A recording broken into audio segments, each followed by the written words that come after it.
everyone, and welcome back to the Tent of Abraham. I'm Tamir Kreisman from Jerusalem, Israel. And you know where we are. We're back with Pirkei Rabbi Eliezer. This is the final section of chapter 41. This is 41e. So let us start by giving thanks to God. Hallelu et Adonai kol goim shabuchu kol haomim ki gavar alenu chasdo ve'emet Adonai le'olam. Hallelujah. And let us also dedicate this class to the safety and security of the soldiers and wherever they may be who are doing good. Not the bad ones, the good ones, because guess what? There is a distinction. Also for the safe return of the hostages and for the safety and the full return to tshuva of all of Israel, wherever they may be. And of course for kibbutz galuyot. Let's just throw everything in there. Jews, get to Israel. It's about to go down. I don't know. Okay, anyway, so this one is called, well, I got 3 names for it, all of which are relevant. Maybe I'll go with all 3. I don't know. We'll see what comes up later on in the video. But the voice of God, blessed are the people, and the greatest generation. Okay, so let's go. And it was when you heard the voice from the midst of the darkness. Vahi kishma'achem et hakol mitoch hachoshech. Deuteronomy 5:20. Why did the Holy One, blessed be He, cause His voice to be heard out of the midst of the darkness and not out of the midst of the light? It's a great question, right? Wait, you're giving the Torah right now. Why from the darkness? Why not from the light? Of course it has specific connotations. And on another note, we should ask, what darkness, right? Okay. Because if we read the next line in the verse, it says, and it was when you heard the voice from the midst of the darkness, and the mountain was burning with fire. So again, where's the darkness over here? Last I checked, fire was considered to be extreme light. A mountain on fire, bright light, right? As being the primary light source of the ancient world. There was nothing brighter than fire back then. And so, how could the mountain be burning with fire and yet there be darkness, right? Okay. So we have to remember this. We are at Mount Sinai. Nothing here is normal. Nothing. This entire event from the Exodus to the giving of the... Nothing here is normal. I know we're trying to picture there's a mountain and there's people and there's... None of it was as it seems. All these words are... This is the best description to what took place over there. Again, it's the same thing when Ezekiel was talking about the Merkava, and he was talking about what he was seeing in the angels on the throne of God. It was a description of a description of a description. Like we said, the words of liken to, ke. Ke is like. You understand? It wasn't, and behold, there is a man sitting there. Something that seemed like a throne, and on it there was something that resembled something likened to a man. All these things are descriptions. And we know that what Yechezkel saw in Yechezkel in Ezekiel chapter 1 is a fraction of Mount Sinai. In other words, he witnessed Mount Sinai, because again, no space and time, especially in prophecy. And what happened here was completely outside of space and time, although it was solidified within a specific time and date. What he saw was a fraction of it through 9 different filters, okay? And that was likened to, liken this, liken that, maybe in a description of. So when it's written here in the plain text, you better believe that it's not as simple as what you read it. But we're going to try and get some sort of understanding from this. Okay. So, Mount Sinai, nothing is normal. Nothing here is how we read it. How can you describe seeing sounds and voices, right? That's, again, we're just talking about the plain text. How can you describe the mountains melting, the heavens dripping, and the dead rising, and the living dying? How do you describe these things? We're talking about a super spiritual event fusing with the physical world, which is exactly what the Torah is, right? We can only fulfill spiritual responsibilities through physical acts. People can't make sense of these things, but we explained it, I forgot when, sometime in the last month or so, that the root is always the same, right? It's the branches that come out different, but again, it all goes back to the same root. Example, Rabbi Shimon Bar Yochai, he was 12 years plus 1 in the cave, meaning 13 years in the cave, and he didn't have anything with him. How could he fulfill all the mitzvot? How could he possibly have eaten matzah on Pesach? How could he have possibly put on tefillin? He didn't have tefillin. He didn't have all the mitzvot that you actually have to take physical actions in order to do, because he went beyond them. We do the physical actions in order to change something spiritually, but he went beyond the physical action because he was on such a high level and he already changed it spiritually. They are one and the same. I hope you understand that concept. So, like we said, we can only fulfill spiritual responsibilities through physical acts. The Torah is all spiritual, yet it can only be fulfilled in the physical world, right?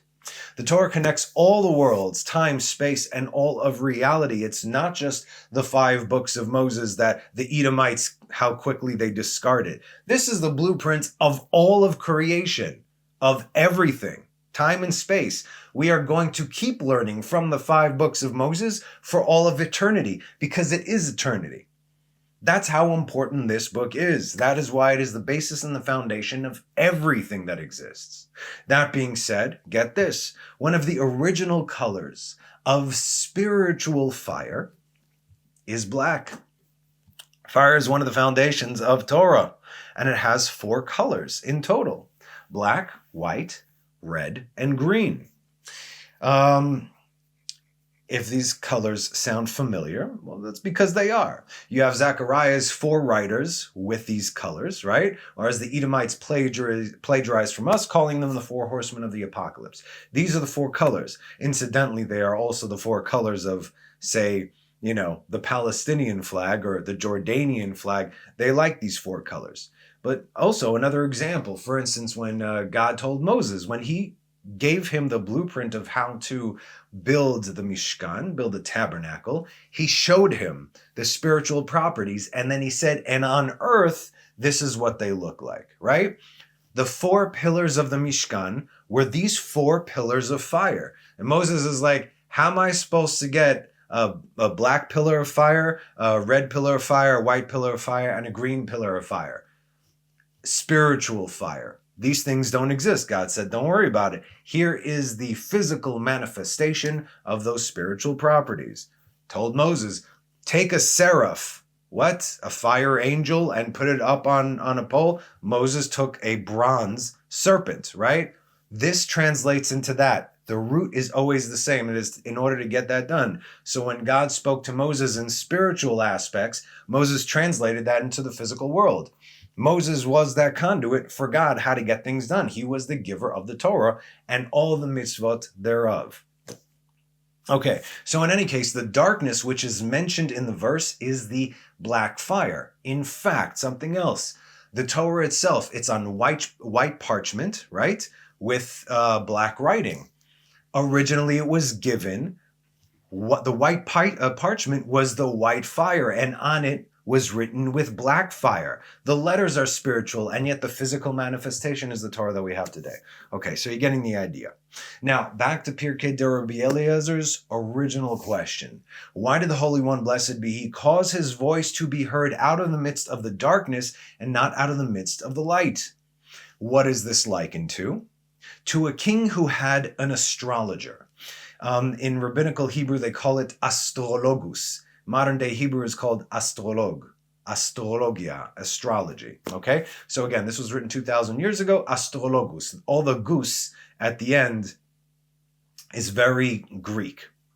Some versions of this text, it says that the king was an astrologer himself, but it doesn't change the story. It's the point is, and you'll understand.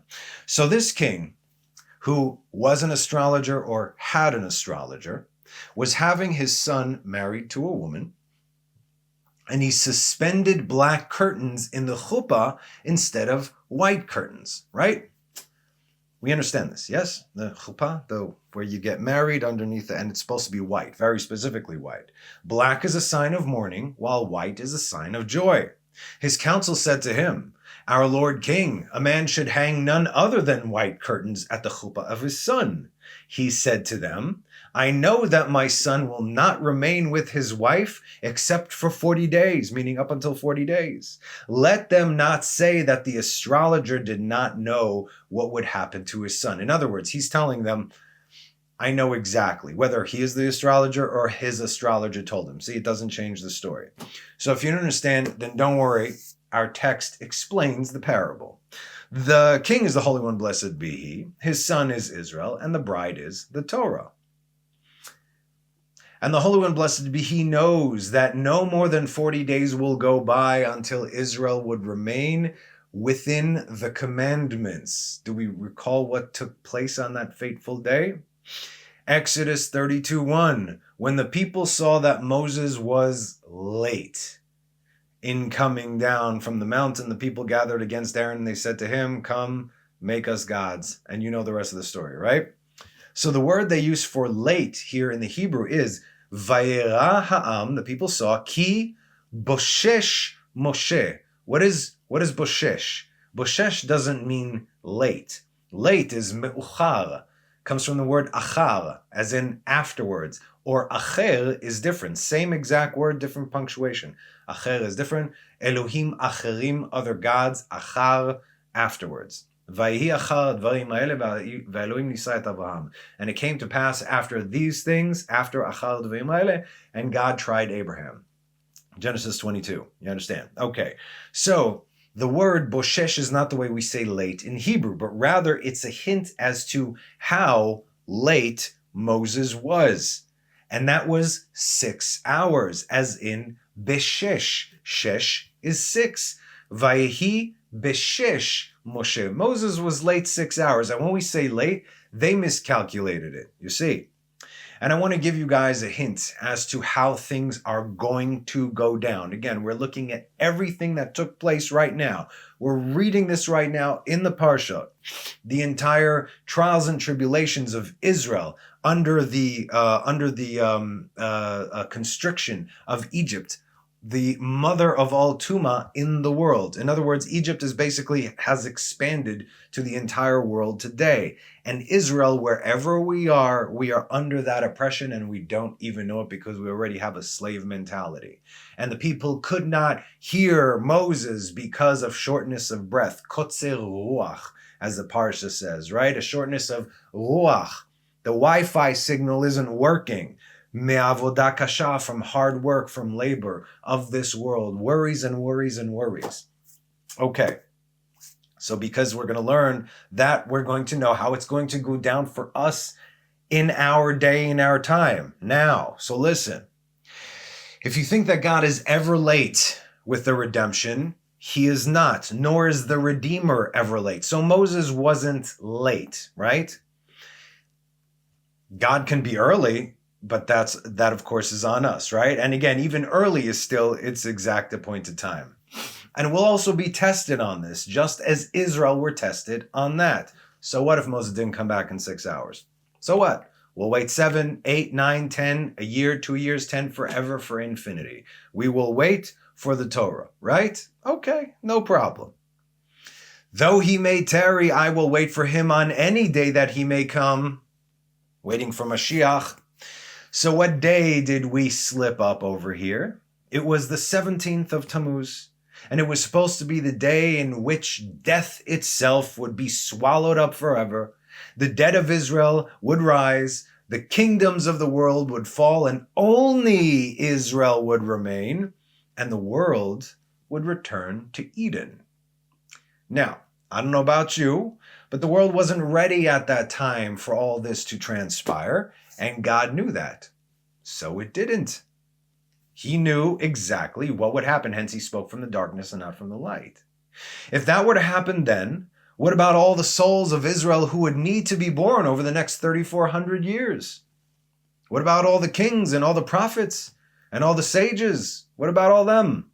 What about the rest of the nations being destroyed without giving the holy sparks even the opportunity to return to their source? This is why it could not have happened. That was an impossibility. You see, this would not have been Eden. So although Israel did sin in the wilderness more than a couple times, yes? And why did Israel sin over here? Like we said, This was the Erev Rav, Yanis and Yamber specifically. 2 guys from the Erev Rav who went and did this thing. 3,000 out of millions of Israel, their heart actually, for a moment, they gave ear. The rest of the people, why were they punished? Because they did nothing. That's it. See something, say something, right? So God knew that all this would happen as he created the world according to the deeds of man, and the outcome according to his will. You understand that? He created the world according to the deeds of man, but the outcome is always according to his will. Like we said in years past, you can either come on your feet or you can get dragged kicking and screaming. But if you belong to God, you're going. There's no question about it. How you go, this is free will. We continue. And the Holy One, blessed be he, knows that no more than 40 days would go by until Israel would remain within the commandments. Therefore, the Holy One, blessed be he, sounded his voice to them from within the fire, the blackness. We discussed this in the fences teaching a few months back. What are the fences that God put around his Torah? By telling us the end from the beginning, okay? As said in Amos 3:7, for the Lord does nothing unless he revealed his secrets to his servants, the prophets. Who are his servants? Israel. They are my firstborn son. They are son. You are son. Banim atem l'Hashem Elokechem. Avadim atem l'Hashem Elokechem. You are servants to the Lord your God. And since they all heard God's voice, guess what? They are all prophets by default. So, how is this offense that God tells us before it happens? Because we know exactly what's coming should we transgress. And so, when it happens, it actually increases our faith because we see God does good on his word.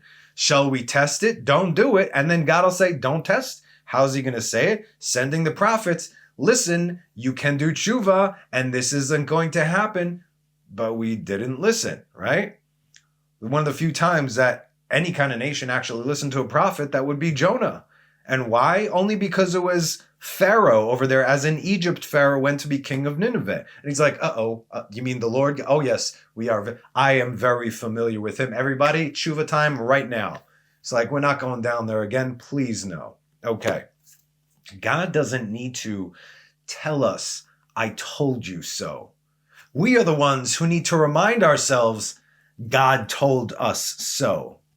So if he keeps his word, when we go astray, that means that he will keep his word when we are on the straight and narrow too. Correct? Again, this is an argument I have. If anybody's well, God can always change a bad prophecy. No, yes, but that is dependent on us. We have a choice. If you do good, this will happen. Bad prophecy's coming if you stay the course, right? If you stay the course, this is what's going to happen. How do we change this bad prophecy? You know what? Don't worry about it. No, God is justice. He is judgment. He is mercy because he's telling us, don't go there. Stop. Turn around. Why are you going there? Prophet after prophet, right? And so when we say, okay, Chatanu Avinu Pashanu, let us return to our Father, that's it. No more bad prophecy. But if we don't change, nothing else is going to change. It's all and always on us. Okay, so we got problems. How do we fix them? Look at how you live, which is obviously not working out, and make a change. Not a change according to what is convenient for you. It's our favorite thing to do, right? But the change that God says that you need to make, which is usually the last thing that people do. You go according to your own understanding and you wonder why nothing ever changes. Really? I don't think you wonder why. Again, you're also going to have to give an account. You're going to stand before God one day and he'll be like, and what are you going to say? You're going to really give excuses? You knew, just like you know what you're doing. Okay. You've already proved to yourself that your ways are no good because that's what got you into this mess in the first place. You have the exact directions of how to get out. How bad do you want it? It's up to you. Rabbi Yehuda says, when a man speaks to his friend, he is seen, but his voice is unseen. The Radal explains this a bit further. We, of course, can understand that you cannot actually see a voice. However, What this is alluding to is the vibration of the words coming from the speaker. This is what I'm saying, okay? And still the Radal fine-tunes what I just said over here even more. It's about the tone of the vibration, meaning it's not only what you say, but how you say it, how you are saying it. So we have the words, the tone, and the vibration thereof. This is when a man has a conversation with his friend. His friend, is seen, but his voice is unseen. And Israel, who heard the voice of the Holy and Blessed be He, we continue with PDE, and saw the voice come out of the mouth of Gevurah, judgment, Elohim, right? It is Elohim who spoke. And they saw lightning and thunder. Can anyone tell me what thunder looks like? If you're thinking about Thor, yes. Okay. As said in Exodus 20:15, and all the people saw the voices and the torches. How could you see the voices? Now, we've covered this. We know exactly what they saw, but we'll continue. So, while I was actually writing this down, and I was trying to make sense of something nonsensical in a way, because we cannot even imagine what it was that they saw exactly. We discussed, yes, they actually saw the letters themselves manifest, but that's, this is like for us to, okay, Nagid, let's say, but I wanted to be like, oh, okay, I could go with that. I wanted an answer that I'm comfortable with. So as I'm writing these things, here's what I came up with. So I'm sharing, again, some of my own personal thoughts and understanding with you, and I'm saying that they are mine. They are not sages, so do whatever you want with it. Okay, so we can't even imagine what it is that they saw, no matter how many descriptions we get, but one thing came to mind that sat well with me, so I'm going to share it. We know that God has no image, obviously, right? As is emphasized even after the Ten Commandments, that the people saw God speak from fire and smoke. In other words, they didn't see any image. Second command, you will not make any engraved images of me or anything else. There's nothing there. Okay. But what could have been seen? We know that God leaves an imprint, don't we? In fact, we learned all about in the creation sequence from the earlier teachings of Pirkei D'Rabbi Eliezer, how God, just if you miss the early teachings, again, we start from the beginning of creation. Watch those. It's fascinating, and this whole series is built one on top of the other. That's why if you're just coming in right now, you might understand some stories, but as far as the concepts go, we are, how many teachings now? Like 80-something deep? I don't know, but we're in there. How did God create the mountains and the valleys simultaneously? By pressing his foot upon the earth. If you walk on the sand or dirt, we do the same, right? If you walk on the beach and you put your foot down on the sand, you create valleys, and simultaneously you create mountains. If you walk, so you could do the same. So the point that I'm trying to make here is that they might not have necessarily seen a voice, but rather experienced its imprint, what it can do. It's like, and again, it said that the mountains melted and the heavens dripped and so on and so forth. They saw the result, right? They saw the imprint. And this is like, lehavdil, yes? Let's make a grand distinction. The invisible man. You cannot see him, but you can see where he walked or what he did, especially if, let's say, he moved things around. So when God spoke, what did they experience? All of reality was shaking and falling apart. The earth quaked, the mountains melted, the heavens dripped, the dead rose, and the living died. That's God's signature, or at least his voice. What they saw was the letters spoken, but not the letters themselves because they are spiritual, but rather the shape that they left behind in the fabric of reality. It's like a Wile E. Coyote running through a wall, right? Even if you didn't see him, you'll see him in one scene, then boom, he, exits stage left or something, and then it moves to a wall. You just see the imprint of Wile E. Coyote going through the wall. So you understand, oh, something of that shape and size and magnitude did this. You understand what I'm saying? It's what they leave behind. So I hope I was the Kool-Aid man jumping through a wall. You understand? I hope you understand what I'm trying to say. Anyway, it sat really well with me. So you can see what it was by what's not there. Okay, I hope you understand. Let's continue. All the mitzvot of the Torah are 613 commands, and 2 of them were spoken by God. And that is why it is called Torah. Wait for it. The numerical value of Torah, Taf Vav Resh He, is 611, plus 2 that God spoke equals 613. Now remember that God has named the Torah after Moses, as we can read in Malachi 3:22. Zichru Torat Moshe Avdi. It says keep the remembrances, but remember the Torah of Moses, my servant, and the laws and ordinances which I commanded him in Chorev for all of Israel. Understand that in the merit of this man Moses, that the merit of Moses, not only did we receive the Torah, but we are still studying Torah till this day. It has never ceased, nor will it ever cease. I've explained this before, how this works, right? Whenever I teach Torah, right now, whoever learns as a result, they merit, and so do I. It is the epitome of kosher pyramid schemes, only it's not a scheme, right? Let's say everybody is a pyramid unto themselves over here, but you understand the point.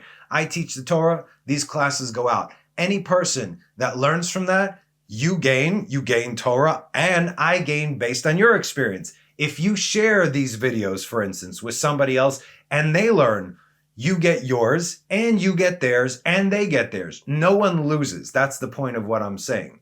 I don't get commission off of anything. Everybody gets paid in full, and on and on and on. Let's say you don't share the videos, but let's say you say, hey, this is an interesting point. I'm going to go share this point now with somebody else, even if you don't say my name, right? It was like, and usually, by the way, we see according to the Talmud, you always have to share the person's name where you got this from. That's why Rabbi this said in the name of Rabbi that, who heard from Rabbi this, from Rabbi blah, blah, blah, blah, blah. And here we go. That's what goes on. You always have to give back that string of where you actually heard it from initially. But if not, let's say you want to get, I heard this from Tamir. Don't worry about it. I heard this point, right? No problem. So even that, you get paid, they get paid, I get paid. Everybody is happy. Okay. And every person after that forever. From one to the next and to the next and to the next and so on. I get the merit, so does the next person, and so on forever. Okay?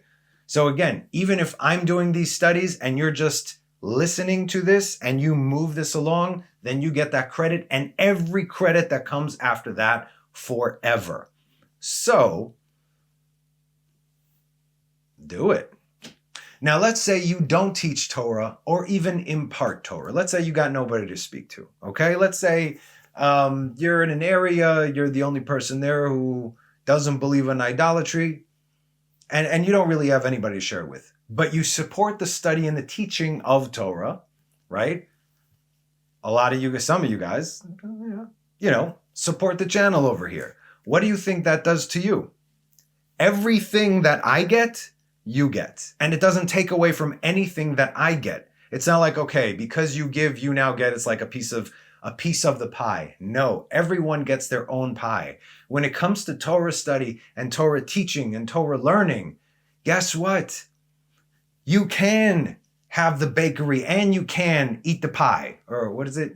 You can have your cake and eat it too. Yes, because you own the bakery. You could eat all the cakes that you want and more will keep coming out. Nobody loses here. The best example to give is like when you teach and impart Torah teachings, it's like fire. You can light one match, and from that one match, you can light a million other matches, and it doesn't take away from that match. You see what I'm saying? Everybody wins. Nobody loses, okay? That's what I'm saying. And so Moses, by his merit, brought us Torah as God named the blueprint of creation after Moses. Every piece of Torah learned from that time it was given until eternity. And we know we will be learning Torah for eternity. So way to God, it's God's words, is in the merit of Moses, our rabbi, Moshe Rabbeinu, our current rabbi, not Rabbi Moses. God gave us 2, and Moses gave us 611. As it said in Psalm 62:12, God spoke 1 thing, I heard 2, for God has strength. Ba'achat diber Elohim, shtaim zu shamati ki oz le'Elohim. Our sages explain that the 10 commandments are one continuous word, and were given as one continuous word. Now, we can have many questions on this statement, but those of you who have been joining us for a bit now understand that everything is actually one without separation. Everything we are discussing is all connected. That goes without saying, of course. But what we don't understand, generally speaking of the uneducated public, is that everything has been broken down for us so we can comprehend on whatever level that we're at. You can't say, I can't learn Torah, I'm not on that level. Not on what level? You can learn it on any level. That's the point. And any level can relate to any other level. It's not a foreign concept. Where do you think the entire Kabbalah comes from, right? Oh, Kabbalah. It's all based on the 5 books of Moses, particularly the story of creation. That's what Kabbalah is. It's the secrets of the universe. And it's all based on what everybody could get their actual hands on. So if you have your foundation and you learn the Torah, then you go to the prophets, and then you go to the writings, then you can learn how our sages took the commands from the Torah and extrapolated upon those so we can actually physically perform these commands. Then you can actually learn in the Talmud and in the Midrash why we're doing these commands. What is the secret? What are the secrets behind these commands? And then you go even deeper into the Remez, where we can actually see the numbers and the letters connecting to everything. In the meantime, we're getting this grand picture. And then we get into the Sod. What is the Sod? The Sod is basically the absolute true revelation. This goes beyond basic normal human comprehension, right? That's why I'm saying what they saw on Mount Sinai, we could read here in basic words, but it's so much deeper than that. It is beyond that. But the only way for you to understand that is start from the very bottom, okay? And that very bottom is not to be scoffed at. This is the foundations of the universe. Okay, so everybody's got access to this. There are no excuses here, and nobody needs to be a great sage. You go according to your level, but you move. All right? Okay, let's continue. I go off. I apologize. Okay, so we're talking about comprehension levels. Everybody's according to their own level. For instance, we have 613 commandments, and no one with their right mind would say that they didn't come from God. And yet some people do certain things while not doing others, right? This should not make sense to you since it's all part of one singularity. We'll go with, again, modern orthodoxy, for instance, because again, I don't even consider reform or conservative. Anybody that's been in there, you see that they don't live according to the Torah that they preach. That doesn't work. So it's not legit. But we'll go within those that actually we'll keep the big ones. And I say the big ones because we're not supposed to know which are the big ones and which are the small ones. As we know from the example, it says that you shall honor your father and thy mother, that you shall live a long and prosperous life. And yet, and that's one of the 10 commandments. And yet the smallest command in the Torah is considered shiluach haken, when you send away the mother bird and you collect the eggs. That's considered the smallest command. That is something that comes by happenstance. If you happen to be walking down the street and then you see a nest and the mother pigeon is there, you can do a mitzvah. How often does that happen? Not necessarily very often, right? So that's something that comes by happenstance. Of course, nothing is by happenstance. God takes you down there for that moment, as opposed to one of the 10 commandments, which you are supposed to actively do.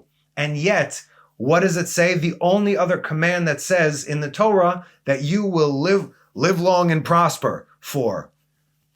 10 commandments, honor thy father and thy mother, and sending away the mother bird. That is the same reward from the greatest command to the least. This is why we don't know.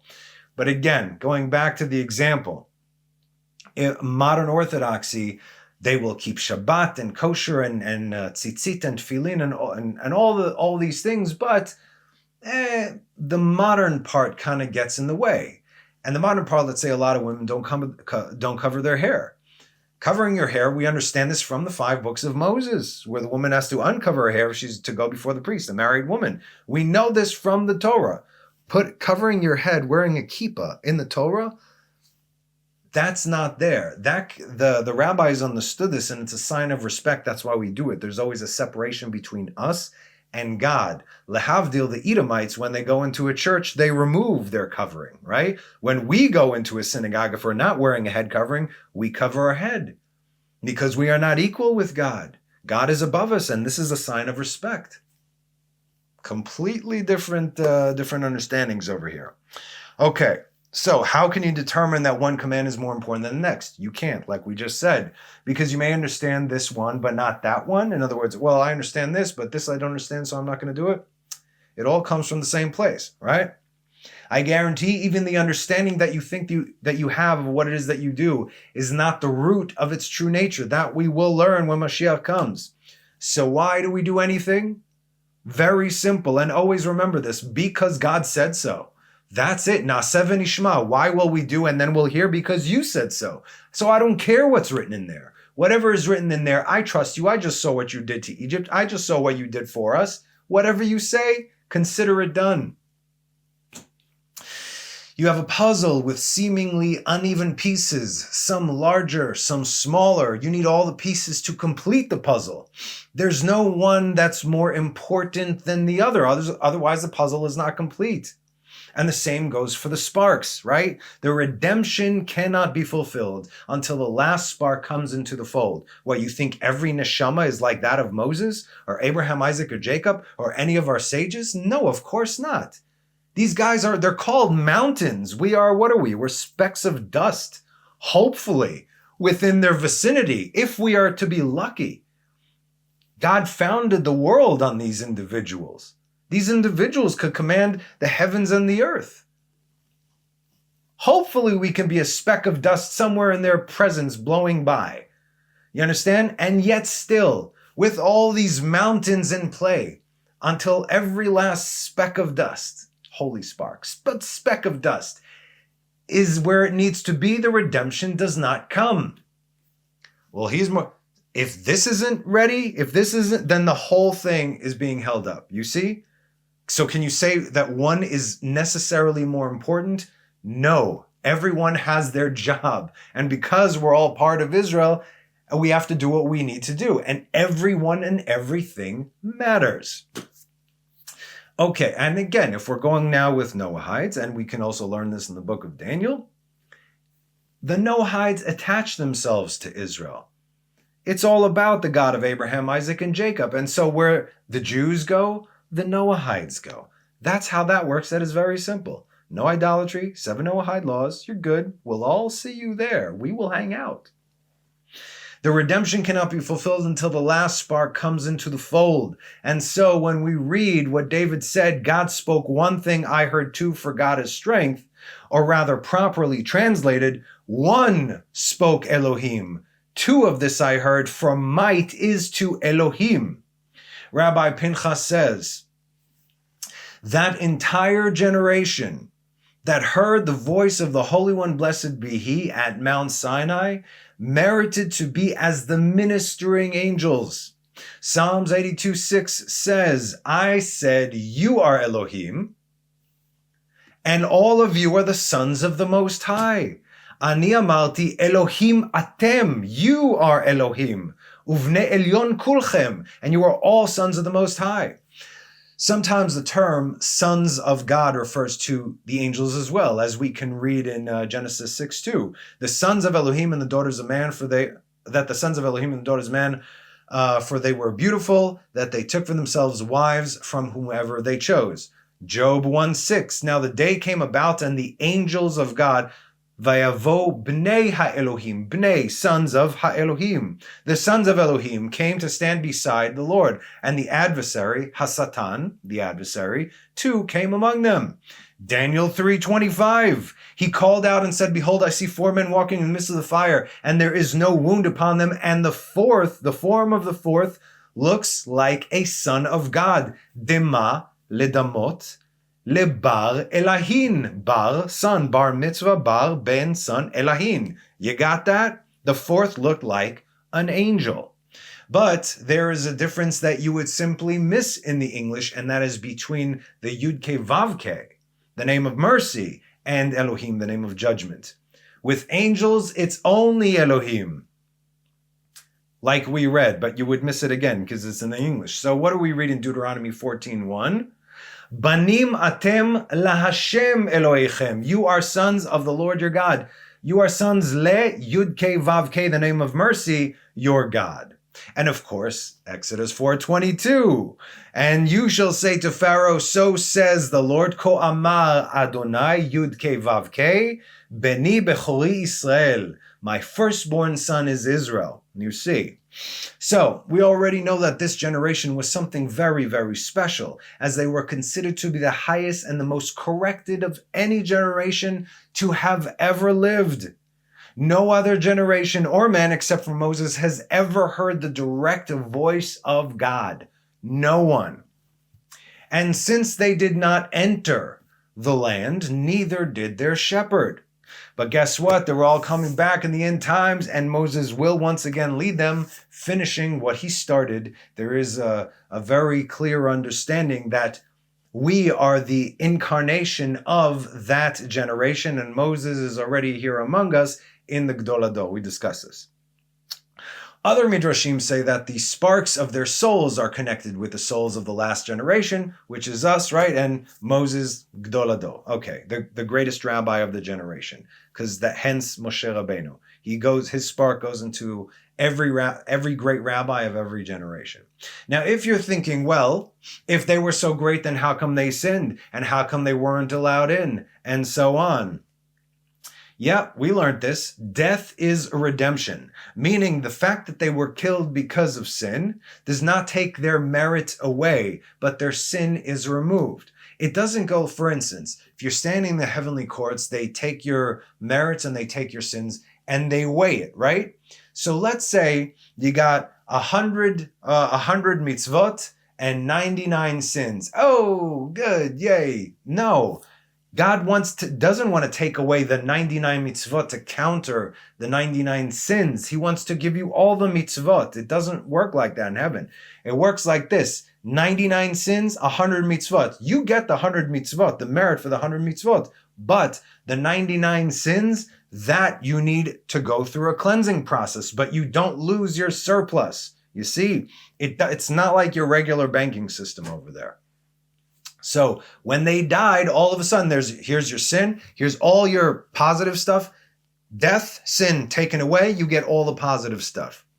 Okay.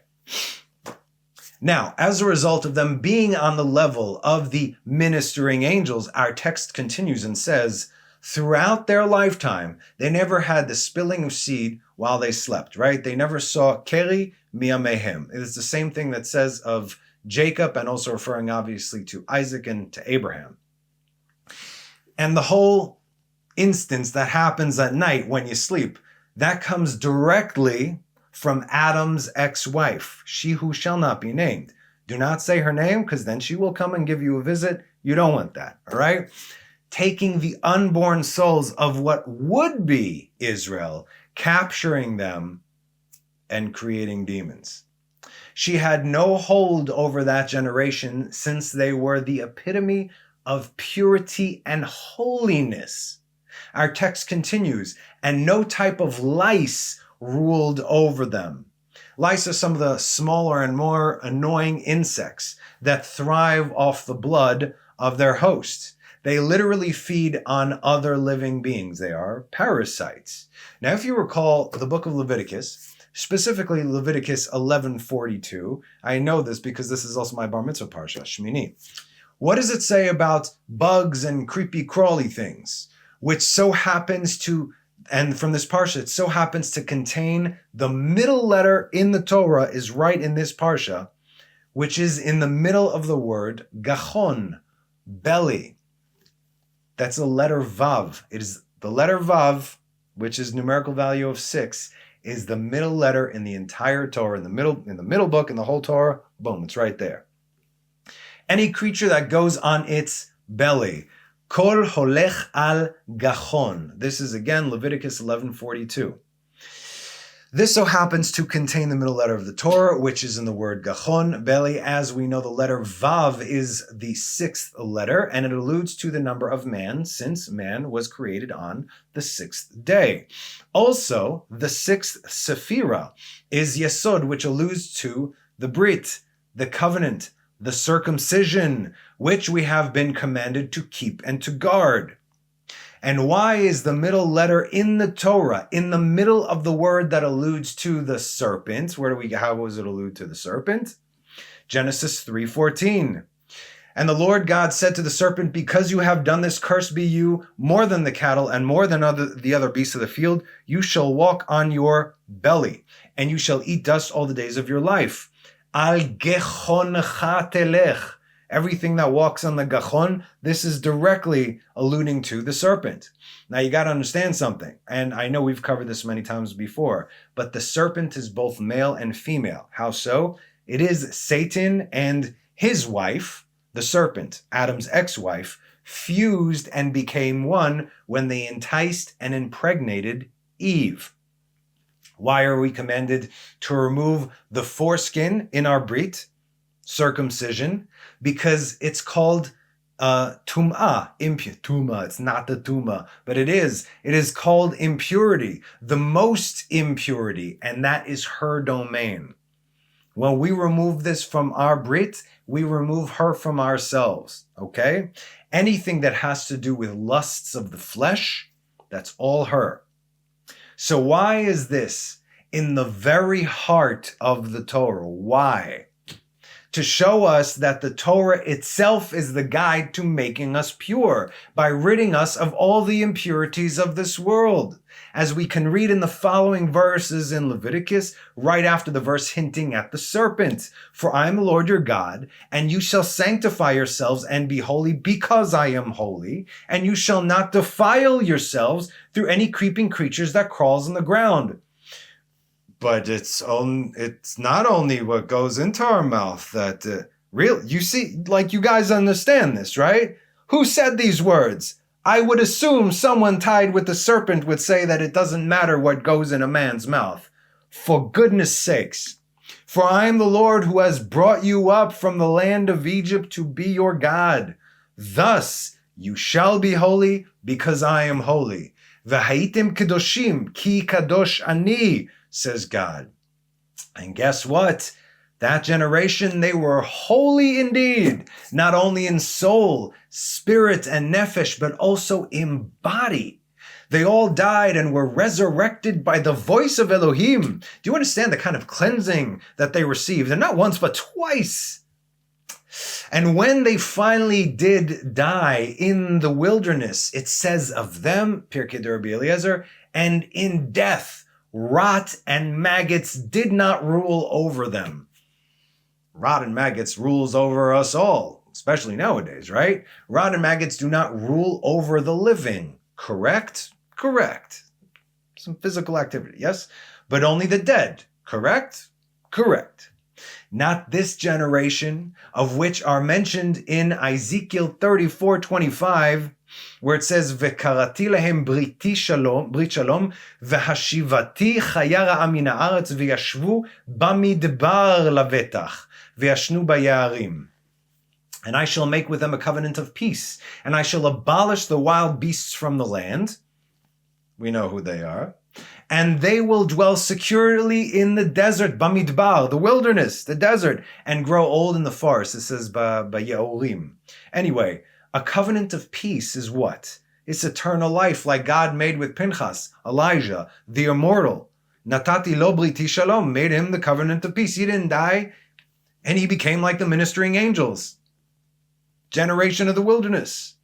They are only resting in the meantime because their flesh has not even rotted. As said in Psalms 16:9, "Therefore my heart rejoiced, and my soul was glad. Even my flesh shall dwell in safety." לכן שמח ליבי, ועגל כבודי אף בשרי ישכון לבטח. Love this. Don't forget, that generation does not rest alone. They have the three highest and purest human beings to have ever lived there with them. The real Holy Trinity, Moses, Aaron, and Miriam. Pirkei Rabbi Eliezer continues and says, blessed are they in this world, and blessed are they in the world to come. For of them it is said, from Psalms 144:15, blessed is the people that has this, blessed is the people whose God is their Lord. Ashrei ha'am shekacha lo, ashrei ha'am she'Adonai Elohav. And this is a very strong hint right here in these words. Ashrei ha'am, blessed is the people or the nation, praiseworthy, whatever you want, praiseworthy or blessed is the nation, shekacha lo, that has this, that has what? The word shekacha, that this is what it says. Shekacha is the numerical value of Moses. Blessed is the people that has Moses, who gave us the Torah. Blessed are the people whose God is their Lord. And thus, my friends, concludes chapter 41 from Pirkei Rabbi Eliezer. I've only heard Edomites dismiss the generation of the wilderness.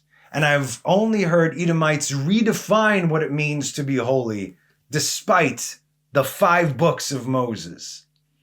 This generation, the greatest generation to have ever lived, will rise again for the third and final time, with Moses, the faithful shepherd, leading them in from the wilderness across the Jordan to the land flowing with milk and honey. And when they get here, the place is already going to be cleaned. No one will be able to stand in their way, as they are the only generation who has heard the voice of God. And Edom, the only reason they will be kept around until the end is for the world to see their shame. As said in Lamentations 4:22, the punishment of your iniquity is complete, O daughter of Zion. He will no longer send you into exile. But your iniquity, O daughter of Edom, he shall punish. He will reveal your sins. For what they have done to the firstborn son of God, as said in Exodus 4:22, and you shall say to Pharaoh, so said the Lord, my firstborn son is Israel.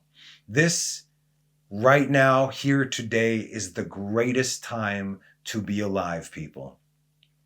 As the first generation and the last generation are directly connected one to another.